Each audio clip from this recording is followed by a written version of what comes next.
ซิวโลมาจอบก้าสบายดีมาหอดทงดงเรียบร้อยพี่น้องเพตังตก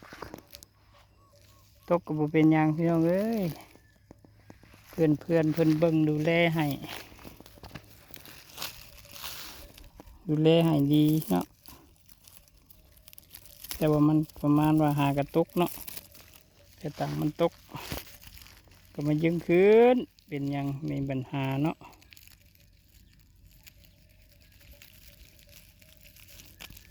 หมูเพื่อนดำเบิดละเด้ข้าข่อยกำลังเขียวกำลังงามนะเจ้า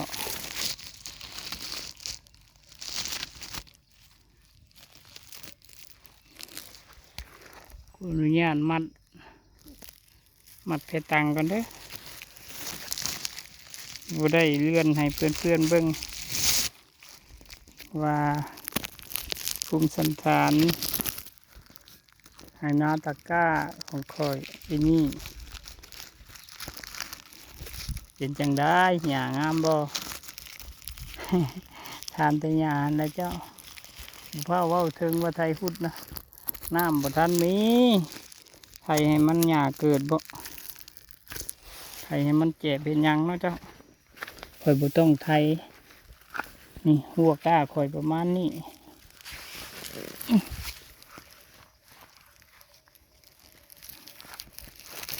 ยายข่อยตอกบ่เป็นเนาะตอกหัวกะมัดกันเด้อเจ้าเด้อมัดเพลนมัดหัวเท้า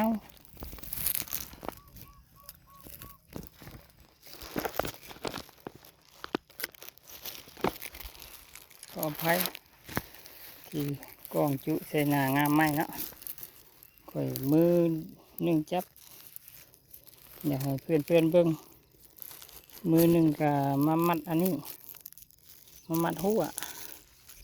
แล้วก็มันก็สิประมาณนี้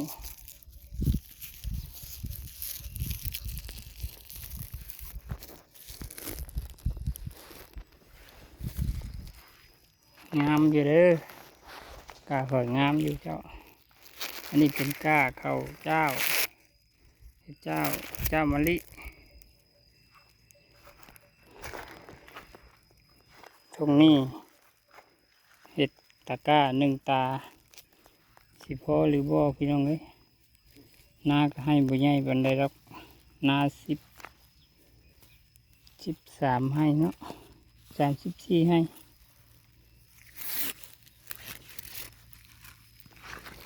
34ให้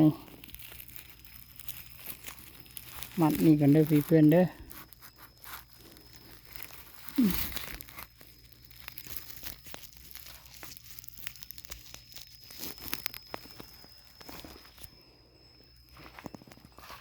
มาทั่วพันเท้านา13ให้ตะกร้ากับประมาณนี้พอหรือบ่ว่าซั่นนี่ก็มาจอบก้าโอ้ยานเสยเนาะมองนี่ก็มันยานได้อย่างไรวะแล้วตะกร้าสู้ๆอย่างไรตะกร้าเพื่อนๆคอยก็เฮ็ดเพชรแลนคือกันเนาะอันนี้เทียงเพื่อนเด้อแม่นเทียงคอยอีกเทียงคอยบุทันมีดอกสงสัยได้เทียงเคลื่อนที่เนี่ยปีนี้มานั่งกินข้าวเนาะเป็นหน้าทงไม้แน่เพื่อนปั่นให้เฮ็ดทงไม้กันสั่น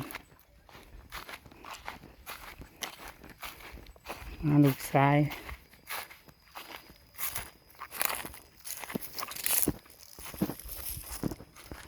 นี่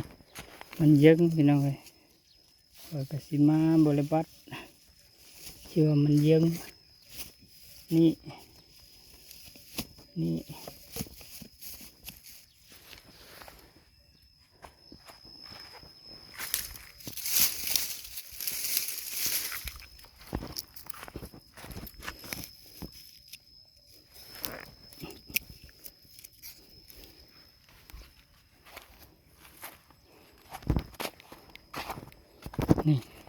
คุณหมองเทียงก็สิประมาณอยู่บน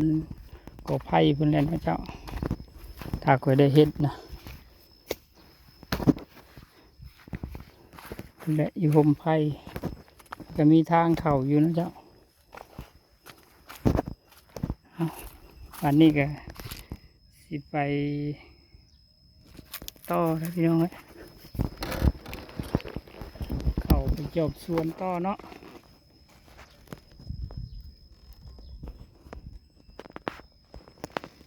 อุ้ย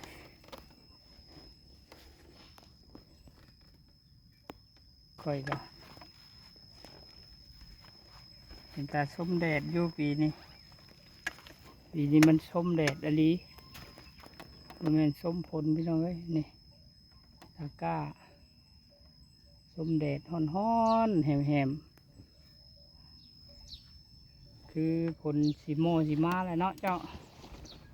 พี่น้องพากันเข้าไปต่ออีกไปเบิ่งสวนบ้านนี่มันสีเย็นคือให้นาอยู่บ่ให้นายังบ่ทันมีน้ำเห็นตะกร้าแห้งเนาะ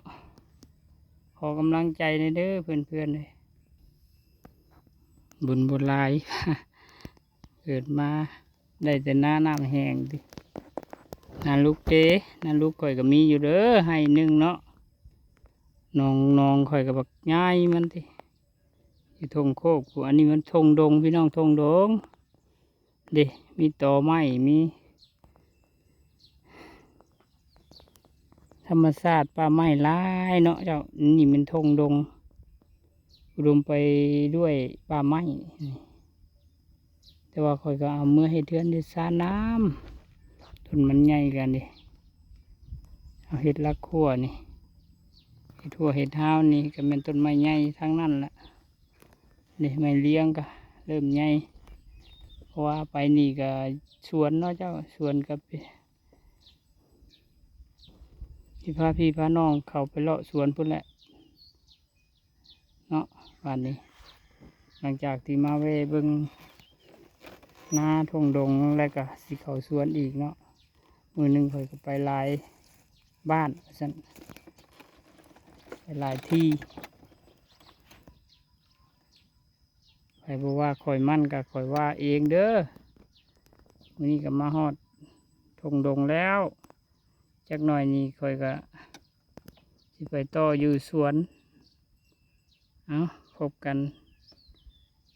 อีพีหน้าอยู่สวนแท้ๆแบบนี้ขอบใจ